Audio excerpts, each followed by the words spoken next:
You are very experienced in this arena and have worked alongside great leaders, both here in the United Kingdom and abroad when you were at the UN. I want to pick you up on that point finally, because I sense that Putin sees in Biden a weak leader who screwed up over Afghanistan, whose domestic popularity is crashing. Boris Johnson, with all of his troubles, perhaps minor, but compared to this, but the guy's in trouble. An electioneering Macron and Scholz in Germany, a new boy. Putin is a master of timing. He sees a gap there. Well, I think to some extent that is right. Putin has been in power for 22 years. He's seen presidents come and go. He's seen prime ministers come and go. And that is some of the advantages, the natural advantages of autocracy, if you like, of dictatorship of the sort that Putin is in charge of in Russia.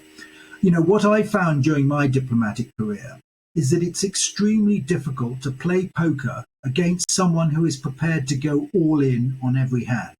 And that is what we're facing, that President Putin is prepared to risk everything for fairly minor gains. And the West on the whole is not, because it is more conditioned under a democracy by public opinion.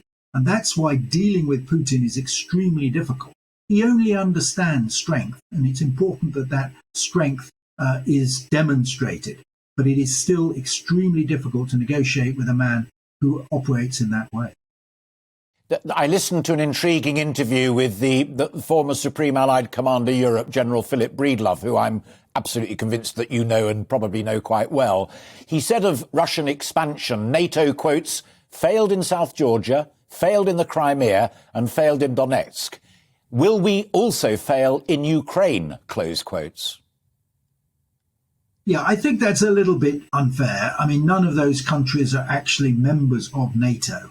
What would be a total failure of NATO is if Russia took some action against the Baltic states and there was no reaction, because there is that treaty commitment to defend all NATO members. Ukraine, unfortunately for Ukraine, is not actually a NATO member and therefore doesn't have that guarantee of defence.